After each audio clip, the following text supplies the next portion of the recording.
Um, Welcome to MBA Secrets. I am joined today by Alli Lyons. She is a current MBA candidate at Oxford. And I'll just give a quick intro, kind of a background, and then I'll have you jump in and go a bit deeper on it, if that's okay. Sure. So as I mentioned, if you've listened to the first couple episodes, I lived in the UK for about a year, working for a company called Walker Edison. And our best and biggest partner by far was Wayfair. And that's kind of how Alli and I are connected a little bit. She also worked at Wayfair. While I didn't know her while I was living there, as I was kind of scouring LinkedIn for students at Oxford to talk to, I saw that she worked there, and I was like, okay, well, she's got to be the one. She's got to be. Everybody at Wayfair is brilliant and amazing. So with that, thank you again for being here, and love to hear a little bit about your background. Yeah. So as you mentioned, most of my background actually takes place at Wayfair. So Mhm. I worked there for about 7.5 years. I started as soon as I graduated from my undergrad degree in the Boston office. I worked in Boston for about 5 years in a couple different roles. So I started out on the promotions team doing sort of digital marketing, events management.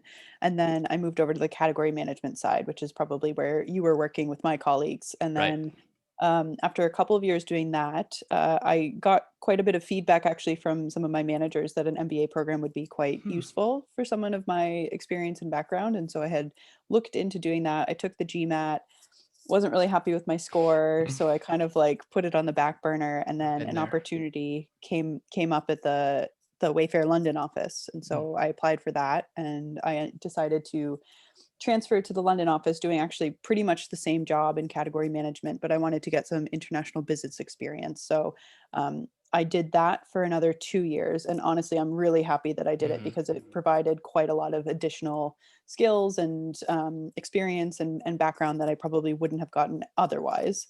And then Right. after that, decided time to time to do an MBA now. Wow. Okay. So you didn't necessarily go to your undergrad degree with an MBA in mind in the future.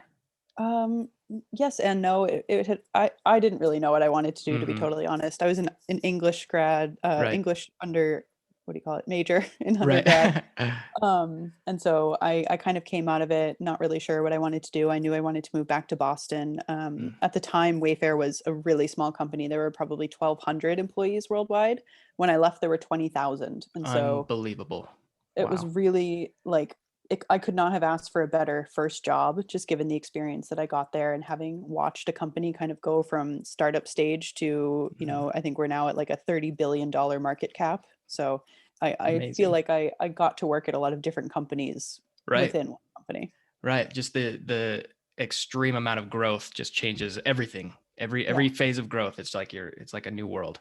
exactly. Okay, really cool. So I saw, are you graduating this year then with your I MBA? am. So Okay. Oxford's a 1 year program, Oh, which is okay. quite different Okay. from a lot of the US ones. Right. Okay. So what's your goal from here with your MBA? Do you want to go back to Wayfair? Do you want to, what would be ideal? It's a good question. I love working at Wayfair, but it's the only job I've ever had. So I Hmm. would like to go back, but I think it's probably makes sense for me to get experience somewhere else. That being said, I think especially now in the pandemic, having seen how much retail has moved into e-commerce, I Right. probably want to leverage the experience that I have and continue on in the e-commerce world. Right. There's quite a lot of similar jobs in London for fashion platforms and things like that, or maybe transition into digital marketing. Okay. That's wonderful. Okay. So what this is a stupid question because Oxford is incredible, right? Mhm, But the question is why Oxford? Is it because it was in the UK? It's obviously one of the top programs in the world, mhm. so there's that. But was there anything else that motivated that choice? Yeah, there's a couple things. I mean, one, I can't deny the convenience. I was already living in the UK. I spent quite a Hmm. lot of money to move to the UK, Yeah. and I wasn't super eager to move back to the US right away, even though Right. most MBA programs are in the US. And so Right. that definitely did play a part. I mean, there is the Oxford factor too. Being Right. in the city of Oxford is just incredible. And so when I came for my interview day, and you get to do this nice dinner at one of the colleges, and you get the whole Harry Potter thing and stuff like Exactly. that, Right. that is like quite a draw for me too. Um, in terms of like my experience, I think Oxford tends to attract quite a lot of people that are interested in more social impact or sort of global issues than a lot of the US schools. And that did appeal to me, even though it's not my background or it's not necessarily what I want to focus on for my career, but it is something that I think is really important in business. Right. It was part of the reason why I wanted to come and get my MBA, actually, because working at Wayfair and working in e-commerce, you kind of start to get this cognitive dissonance of, I really like what I'm doing and I like my job and I want the company to do well, but at the same time, I can't deny the Right. negative climate impact that e-commerce has with Sure. packaging and, shipping, like global supply chains and things like Right. that. Um, and so I wanted to kind of get more background experience so that I could make an impact at a company and sort of move things in the right direction and know how to do that. Wow, that's amazing. Good for you. That's good motivation to have. Yeah, Um, okay, so if I'm sitting here and I'm somebody, or if there's somebody listening to this who says to themselves, "I want to be Alli Lyons in 5 to 10 years from now," which I know for sure is going to happen as people listen to this. sure, of course. Yeah, what advice would you give them? Because this is, before they're um, maybe done with their undergraduate degree or all of that. You had a couple internships. What kind of stuff would you tell them? I think if they're interested in Oxford and the Oxford experience, then Mhm. definitely don't ever discount any part of your background. I think a lot of people tend to self-select themselves out of an MBA because they think they don't have the right experience because they didn't work at Goldman or, Right. BCG yet or McKinsey or whatever that is, or they don't want to do it afterwards. And so I think, like, whatever your background experience, you could have a lot to gain from the MBA. Um, whether it's improving your leadership skills or networking or getting analytics experience that you didn't have before. I think the whole point of the MBA is you come in and you learn new things. It doesn't necessarily Right. have to be that you already have all the skill sets. So Right. be yourself. If there's things that you're interested in and being passionate about, pursue them. um, just don't be shy about those kind of things, I would say. And Right. like, be comfortable networking with people, be comfortable like reaching out to people to ask questions. I leveraged a lot of my network when I Hmm. was applying for the MBA to ask, like, what were other people's experiences applying for their MBA, or what did they recommend and things like that. And I found it incredibly useful to rely on my colleagues who had been through similar Right. experiences, or to get their perspectives on the schools that they went to or what they would have done differently. So just don't be Amen. shy.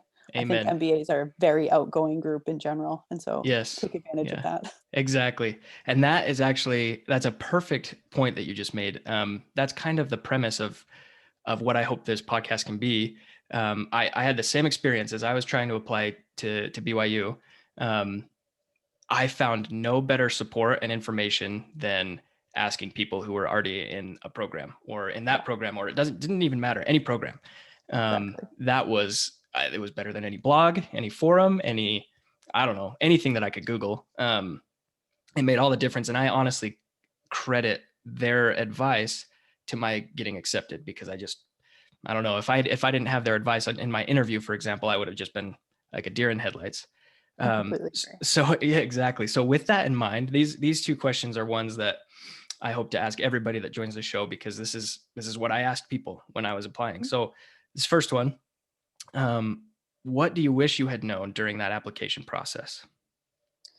I wish that I'd had more confidence in myself in some Mm. of the areas. And so, I'll be very upfront. Like, my undergrad grades were not very good. I got People are really gonna sick. like hearing that. That'll resonate Yeah. because mine weren't I'll either.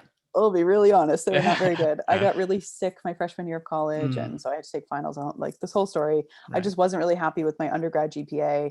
I wasn't thrilled with my GMAT score, but I knew that I had really good work Right. experience and sort of a different background than a lot of people. And so, I think it goes back to, again, just like, be honest with admissions people. You can Hmm. talk up the skills that you do have. If you're like uncomfortable with a certain part of your background, don't try and brush it under the rug. So, Right. Oxford gives a section in the essay where you can kind of like explain anything else that you Hmm. wanted to explain. And so I use that to just Use kind of it. be like, Yeah. look, I know I had really bad grades, and here's what I've learned from it since, or here's what I would do differently this time around.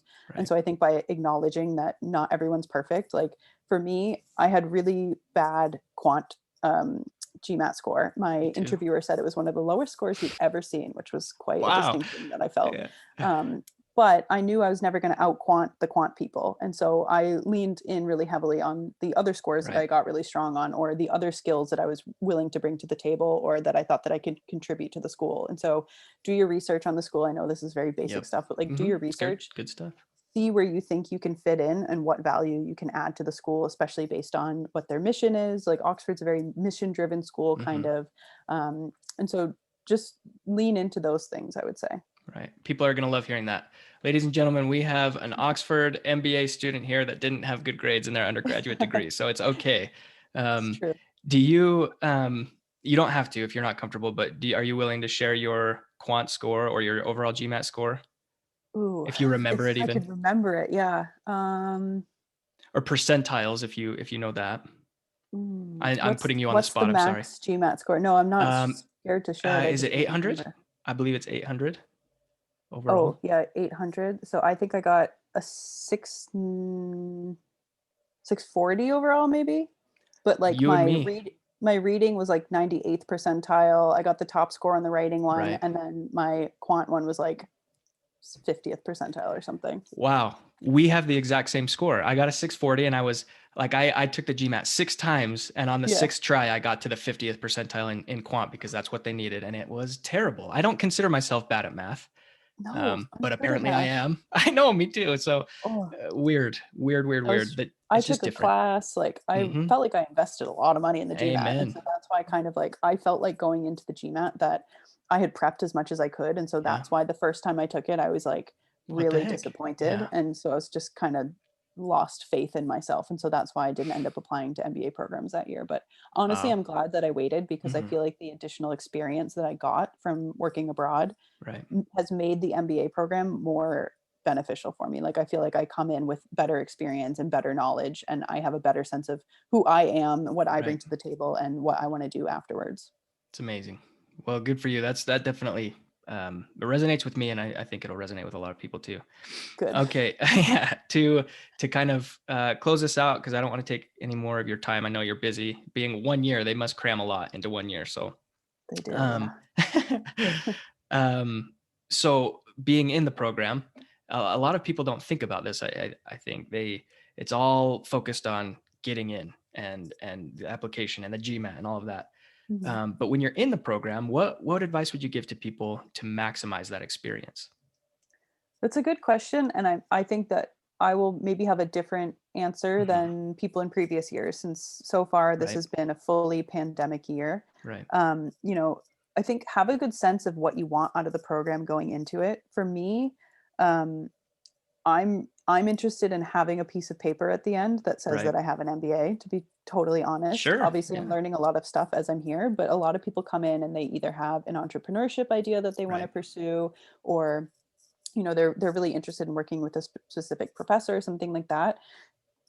Have a sense ahead of time of what you want to do, because when you start, it's like drinking from the fire hose kind Right. of. There's all the clubs, all the business networks, all of the classes, and you want to do all of it. And so you have to kind of maintain a little bit of a focus.